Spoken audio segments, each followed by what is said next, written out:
Bonjour et bienvenue dans les suggestions cinéphiles de l'Odyssée. Et aujourd'hui, la suggestion numéro 135, 1, 3, 5. Nous sommes à 5. Eh bien, c'est une suggestion avec un ami, une personne de grand talent, pour qui j'ai beaucoup d'estime et d'admiration, et qui est maintenant notre nouveau vice-président des RCA-Odyssée, Sylvain Schirman. Bonjour Sylvain. Bonjour Farouk. Merci de participer à cette analyse en duo, puisque pour que ce soit beaucoup plus agréable, eh bien, on vous propose aussi des analyses en duo. Et l'analyse d'aujourd'hui, eh bien, elle concerne un film très beau, qui est très fort aussi, d'après moi, qui est à l'affiche de la 21e édition de la manifestation Étoiles Étoiles du cinéma européen, et qui est un film qui s'appelle Rhodes de Sébastien Schipper. Alors, un mot juste sur Sébastien Schipper. Je crois que c'est son 5e film, Rhodes. Il a été remarqué notamment à Cannes en 2015 avec un film formidable qui est tourné en plan séquence qui s'appelle Victoria et qui est un film fort, comme un coup de poing, n'est-ce pas, et tout à fait fulgurant et percutant. Bien qu'il soit tourné en plan séquence, c'est-à-dire que pendant 1h50, eh bien, c'est toujours en principe le même plan c'est en continu, ou comme si c'était en continu. Le premier qui avait commencé cela, c'était Hitchcock avec la corde. Alors, Rhodes est un film qui est sorti en 2019 et je vais tout de suite donner la parole à qui? À Sylvain Schirman. Tu as la parole. Merci beaucoup Farouk d'abord pour l'invitation à venir débattre de ce petit bijou qu'est le film Rhodes. Moi je le vois sur plusieurs plans. Je trouve que d'abord le film raconte une magnifique amitié naissante à partir du Maroc et qui se développe à travers un réel road movies à travers le sud de l'Europe, l'Espagne, la France, et qui se termine à Calais. Donc le film tient par cette histoire d'amitié improbable au point de départ entre un jeune Congolais qui cherche à rejoindre son frère qui est quelque part coincé au niveau de Calais et un jeune Britannique en rupture de banc avec sa famille et le milieu familial où ils se sont quasiment rejetés parce qu'il est au Maroc avec sa mère et son beau-père. Il s'ennuie à mourir au point de voler le camping-car de son beau-père et d'entreprendre cette traversée alors qu'il n'a pas le permis. Alors qu'il n'a pas le permis, tout à fait, d'entreprendre la traversée du Maroc, de l'Espagne et une aventure qui se termine à Arcachon. Ouais. On verra peut-être dans un moment pourquoi, avant de continuer en moto jusque dans le nord de la France. Et c'est au Maroc qu'il rencontre ce jeune Congolais qui cherche lui aussi à rejoindre son frère dans la jungle de Calais. Et donc les deux vont devenir, si vous voulez, on pourrait presque dire des alliés objectifs pour organiser la fuite, mais cette fuite va se transformer en véritable histoire d'amitié qui est d'ailleurs très très belle, très très bien jouée et incarnée. Ça c'est un premier plan pour moi d'approche du film. Le deuxième plan, toujours pour rester au niveau des deux personnages principaux, en langage religieux, on dirait que c'est aussi une forme de rédemption de l'un et de l'autre par rapport à sa souffrance primitive, de dépassement de cela et d'avenir possible à la fin du film. C'est pour ça que le film n'est pas sombre, même si j'ai été frappé en le regardant de la tonalité sombre des couleurs, parce que beaucoup d'actions se passent la nuit. Et donc vous imaginez les tonalités dans lesquelles le film est écrit, et là-dedans il y a des flashs de lumière, par des journées très courtes, et je pense que la lumière vient à la fin comme une espèce de rachat, de rédemption par rapport aux souffrances intérieures des deux héros du film. Et là derrière, il y a une troisième grille de lecture qui est une toile de fond, qui est la toile de fond des filières de la migration vers l'Europe et de tout le drame des réfugiés qu'on peut y lire, que connaît encore le continent européen, à partir de l'Afrique noire jusqu'à la jungle de Calais, parce que les étapes de ces migrations sont très bien mises en valeur par des flashs comme ça dans le film.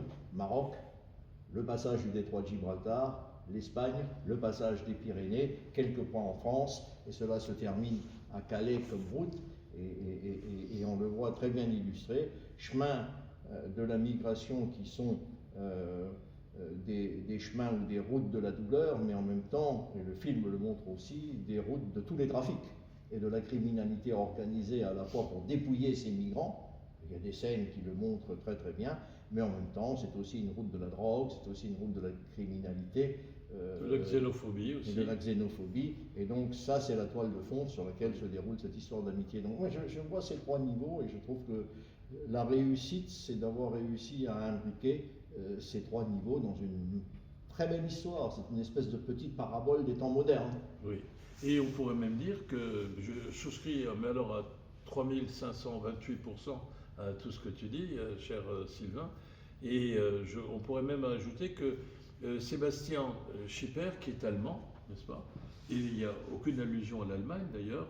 Eh bien, il fait une œuvre véritablement européenne. Aujourd'hui, il y a tout le monde qui se gargarise d'Europe. D'Europe, c'est De Gaulle, dont on fête le 50e anniversaire de la disparition, malheureusement pour lui, qui avait cette formule formidable. Il ne suffit pas de sauter comme un cabri sur sa chaise en criant Europe, Europe.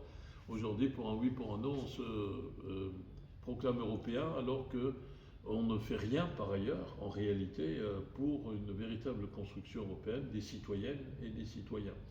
Et on pourrait dire que là, c'est l'Europe au miroir du film Road, l'Europe au miroir du cinéma en quelque sorte. Alors moi, je trouve que cette histoire émouvante, très émouvante même, de fraternité, eh bien, elle renvoie aussi au fait que c'est une mise en consonance, en résonance harmonieuse de deux souffrances.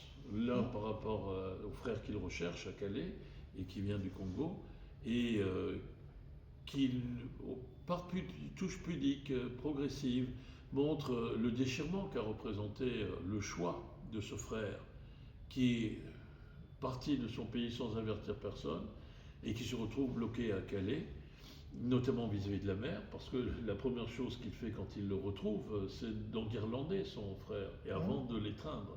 Mais on sent bien que ce sont des reproches d'amour qu'il fait à son frère. Et l'autre, il a un frère, l'anglais, il a un frère qui est mort, qui est plus jeune que lui, qui était un supporter d'Arsenal, si j'ai bonne mémoire. Exact. Et qui était, alors que lui était le premier de la classe, l'autre était un cancre, mais qui provoquait toujours de la sympathie. Et je trouve que dans ce film, on plaide aussi pour plus exactement, cette valeur qui n'existe plus ou qui n'existe pas officiellement en Europe, qui est la valeur de la fraternité. Il y a deux fois on va entendre la plus belle définition qui puisse être de la fraternité. C'est une phrase qu'avait dite le frère du jeune Anglais en fuite familiale, qui est de dire, qui avait dit à son grand frère, merci d'avoir été là pour moi. Et à la fin, le jeune Congolais va aussi dire cela au jeune Anglais. Et c'est probablement les moments les plus bouleversants de ce film, dans une Europe qui, elle, n'est faite que de calculs comptables. Quand on voit, parce que tu as dit qu'il se retrouve à Arcachon, où il va rejoindre son père, qui vit avec une nouvelle femme, qui d'ailleurs est enceinte de lui, et qui téléphone à son beau-père, qui s'appelle Max, si j'ai bonne mémoire, et la réponse qu'il donne au téléphone indique que la première et principale préoccupation de ce Max, de ce triste sire, c'est comment va mon van. C'est-à-dire qu'il y a un gamin de 18 ans qui est parti, comment va-t-il? Non, comment va mon van? Et par cette touche, on voit que une Europe ne peut pas, et c'est une expression que tu utilises parfois et à très juste titre, l'Europe ne peut pas être affaire de compte d'apothicaire. I want my money back, disait l'horrible, qu'elle repose en paix, mais Margaret Thatcher. C'est pas par des comptabilités purement quantitatives, c'est pas par la xénophobie, le racisme, comme on le voit en France, de la part de certains, vis-à-vis d'un noir congolais. Ça, c'est vraiment le côté très fort, c'est-à-dire qu'on peut plaider pour l'Europe, tout en rappelant qu'une des valeurs fondamentales qui rendent possible le vivre ensemble dans un cadre européen, c'est aussi la fraternité. Merci d'avoir été là pour moi. Ceci dit, les touches de personnages de ce film montrent quand même, j'allais dire que l'Europe n'est pas si sombre que ça. On a des éléments sur le racisme ambiant de la traversée de ces deux jeunes, notamment par rapport aux Congolais. On le voit dans le film quand ils sont arrêtés près d'une baraque afrique pour essayer de s'alimenter. Là, on a des réactions xénophobes, on a des réactions racistes, on a une forme, excuse-moi de l'expression, entre guillemets, plouquitude de bof européen. Mais en même temps, ce qui est bien mis en valeur aussi dans ce film, c'est tout le travail d'autres Européens, de ces associations humanitaires dans la jungle de Calais, où on voit des jeunes militants s'engager, les uns pour distribuer de la nourriture, les autres pour collecter des vêtements, le troisième pour s'occuper de donner des conditions d'hygiène, des conditions sanitaires à cette foule en déshérence autour de Calais, à cette solidarité qui se met en place autour de l'exclu, parce que ça aussi c'est des engagements européens, ça aussi c'est des engagements de jeunes Européens. Et ce que je trouve de fort dans le film, c'est que lui ne prend pas parti, ou du moins il prend parti pour tout ce qui va du côté de l'amitié, de la fraternité, de la solidarité, sans d'un côté être trop lourd sur les scènes où il filme l'exclusion des deux jeunes, parce que ce voyage jusqu'à Calais, qui est une espèce de terminus, mais en même temps, quelle ouverture sur le devenir des deux jeunes héros du film, ce chemin est jalonné comme ça d'aventures qui mettent le doigt et qui montrent aussi que le conte d'apothicaire, que l'exclusion n'est pas que le fait de l'Europe. Il y a cette scène magnifique au Maroc où des jeunes Marocains, n'est-ce pas, quand ils se garent sur un parking, essayent, parce qu'il y a une assimilation étranger, européen, migrant à quelqu'un à plumer, essayent de plumer les deux jeunes. C'est-à-dire cette attitude, elle est montrée dans une réalité qui est un quotidien d'un certain nombre de pays et qui montre que, en fait, c'est dans l'être humain qu'il y a cette noirceur et que ce n'est pas propre à certains types d'identité, pour parler clairement. Et puis ensuite, il y a cette touche du passage de la frontière entre le Maroc et l'Espagne, quand le hippie allemand, n'est-ce pas, leur fauche le camping-car et les laisse planquer là non plus, il n'y a pas de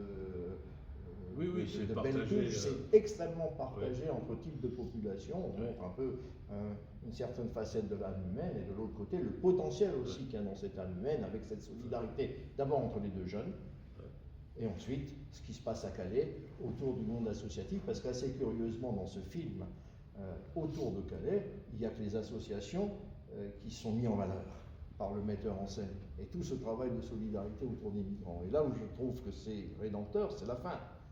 C'est-à-dire que quand il a retrouvé son frère, il va essayer de sauver son frère, et en sauvant son frère, il se sauve aussi lui-même. Même s'il y a, sur le coup, séparation, ou départ, ou séparation de son ami, de celui qui a fait cette traversée avec lui. Mais lui aussi se sauve, parce qu'il commence à trouver un sens, parce que ce jeune Anglais réfléchit en permanence au sens de sa vie. Il est rejeté par son beau-père, par sa mère. Son père le met à la porte à Arcachon, coupe, et lui dit en clair, tire-toi. Il a perdu ce qu'il considérait comme une espèce de bouée, son frère, plus jeune, mais c'était une bouée pour lui. Il vient d'en retrouver une avec William, ce Congolais. Je pense que dans son esprit, on le voit par petites touches, il attendait de pouvoir passer la frontière avec lui en Angleterre et de construire cette histoire d'amitié. Or, ce jeune Congolais lui montre qu'on doit d'abord vivre sa vie et aller au bout de ce qu'on est soi-même. Est-ce que ça n'empêche pas, même distant, l'histoire d'amitié? Et donc, quand il a récupéré son frère, ce Congolais, qu'est-ce qu'il fait? Il s'occupe de son frère. Et il va pour rentrer au pays. Et il va essayer de le tirer de cette jungle qui est sans issue pour le ramener au pays, pour lui dire que l'avenir, il est là. Ouais. Pour lui, comme il dit au jeune Anglais, ton avenir, tu dois l'écrire. Ouais. Et on voit ce jeune Anglais basculer dans l'humanitaire à la fin du film. En attendant, il est en cheminement vers un sens à sa vie. C'est ça, je trouve, le côté rédempteur du film. Tu as tout à fait raison, et je souscris là encore, mettons, à 4852 fois, cette fois, à ce que tu dis. C'est un film qui refuse le cliché facile du manichéisme, une espèce de dissertation très académique sur ce qui est juste, ce qui n'est pas juste. Il nous parle d'un moment de vie à travers le parcours de deux jeunes qui ont pratiquement le même âge, avec l'un, le Congolais, qui est un peu plus jeune, puisque tous les deux ont 18 ans. Lui, l'Anglais, a fêté, c'est le soir de son anniversaire qu'il se tire avec le van de son beau-père. Et l'autre, c'est dans quelques jours, quelques semaines qu'il va fêter ses 18 ans. Mais il est plus mûr, parce que lui, il connaît, c'est lui qui lui explique, au fond, les raisons des deux Marocains qui, l'un faisant semblant d'être contre l'autre, qui sont réunis pour le gruger. Et ce refus du manichéisme, on le voit aussi parce que le jeune reste à aider les réfugiés. On dit même qu'il y a un chef de restaurant étoilé de Londres à la fin du film, ça c'est qui est là à faire de la nourriture pour les cantines destinées à ces réfugiés. Puisqu'on parle de réfugiés, eh bien on pourrait dire que le Congolais c'est un réfugié qui vient chercher son frère qui a cherché à se réfugier en Europe, et l'autre c'est un réfugié en Europe, un réfugié interne, comme il y a des exils internes qui cherchent des racines d'une signification à donner à sa vie, parce qu'évidemment, c'est pas en étant simplement un consommateur, c'est pas par le consumérisme qu'on peut se réaliser et s'affirmer individuellement. C'est dans une solidarité fraternelle et collective qu'on peut le faire. Ça, c'est le côté très fort du film. Alors, puisqu'on parle de réfugiés, c'est aussi un peu il dit aussi, je sais pas, de croire que, au fond, c'est pas très intelligent de fermer les portes. Évidemment, il ne faut pas, mais de croire que l'accueil est forcément un danger et que la seule solution serait le repliement frileux sur soi, comme le préconisent les partis de droite extrême ou d'extrême droite, au mépris de toutes les valeurs que par ailleurs ils prétendent défendre. Il y avait un rapport de l'ONU qui disait que dans une trentaine d'années, il y aura un déficit démographique en Europe, que donc on aura bien besoin de gens, ne serait-ce que pour travailler. Et on sait aussi que l'immigration, par exemple, produit plus qu'elle ne coûte. Ça, on le sait, que ce soit en France ou ailleurs. Donc, sans faire une leçon comme ça, académique et dogmatique, le film nous rappelle aussi peut-être ces vérités-là. Ouais, le film fait sens par rapport au phénomène des migrations, parce que je crois que la valeur cardinale du film, qui est d'insister sur la fraternité, c'est une dimension qui doit être présente dans les politiques. Et donc, si on veut régler cette question migratoire ou cette problématique des réfugiés, peut-être qu'il faut s'interroger sur la nature de la fraternité entre l'Europe et les pays dont ils sont originaires, sur la nature du lien qui unit l'Europe et les politiques européennes avec, en un mot, les politiques de développement à l'échelle planétaire. Là, il y a des choses de croissance uniquement. Oui, j'ai bien dit développement. Oui, bien sûr. Et donc là, il y a des liens à creuser. Et là, le film est là, parce qu'en plaçant la fraternité au cœur de sa réflexion, la solidarité au cœur de sa réflexion, il donne une clé de ce que doit être une politique humaine pour aborder les problèmes migratoires. C'est pas simplement la solidarité dans un terminal glauque à Calais, ça va au-delà, nord, sud, les différents liens qu'il y a entre les différents pays européens. Quand on voit cette scène où on voit le migrant être obligé de se camoufler là où ils font passer un autre groupe d'Africains au niveau de la France et de l'Espagne, de la frontière pyrénéenne, on interroge ce que c'est que la frontière. La frontière, c'est un phénomène où un migrant prend peur à chaque fois. Et on le voit très bien avec ce groupe d'hommes. Donc, en mettant au cœur du dispositif de jeunes qui ne se posent pas la question de la frontière, qui savent qu'ils vont la passer, mais qui font qu'en fait leur solidarité et leur amitié est plus forte que cela, tu interpelles aussi largement au-delà, au niveau politique, sur le sens d'une politique avec un grand P, dans laquelle il y a un petit P sur une politique migratoire. Mais tout ça est lié. La seule approche que livre le metteur en scène est dans ce sens qui passe à travers la fraternité et la solidarité. Ben écoute, oui, moi je vais te dire juste une petite anecdote avant le confinement.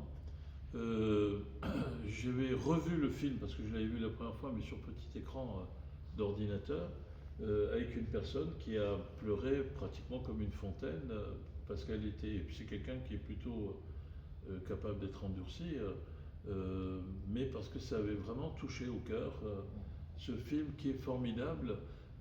Donc, moi, je vais te laisser le soin de dire le mot de la fin. Je me contenterai juste de dire, avant de te donner la parole pour ce mot de la fin, allez voir, revoir et voir encore, y compris en vous prenant un paquet de Kleenex si c'est nécessaire à vos côtés, ce film. Si vous avez envie de pleurer, ne vous laissez pas, ne vous retenez pas, ça fait du bien, ça soulage. Et en plus, ça soulage parce qu'on est dans un propos généreux, un film qui n'est pas gai, mais qui montre qu'il y a la possibilité d'un espoir, qu'il y a une possibilité de fenêtre d'azur ouverte sur la trame grise de nos jours. Et puis, moi, je voudrais te dire, cher Sylvain, cher vice-président des RCA Odyssée, eh bien, pour cette analyse en duo, merci d'avoir été là. C'est un plaisir de pouvoir discuter et d'échanger à propos de ce qui nous lie, au moins ici à l'Odyssée, l'image et le film, et en espérant que l'image et le film puissent nous lier encore longtemps dans cette salle. C'est tout le mal qu'on peut se souhaiter. Maintenant, pour en revenir au film, j'ai deux choses à dire à la fin. On n'en a pas tellement parlé, je l'ai évoqué une fois, mais j'ai apprécié énormément l'écriture de ce film, c'est-à-dire cette tonalité sombre quasiment permanente sur les trois quarts du film et ces flashs de lumière qui rentrent dans le film. Je trouve que c'est une très belle écriture cinématographique, une écriture originale, jouant sur les jeux de lumière pour faire passer le message. Et le message, je ne peux que te rejoindre. Pour moi, c'est un film rempli d'espérance à la lecture de l'histoire de ces deux adolescents. Merci en tout cas. Merci beaucoup Sylvain. À très bientôt. Au revoir. Au revoir.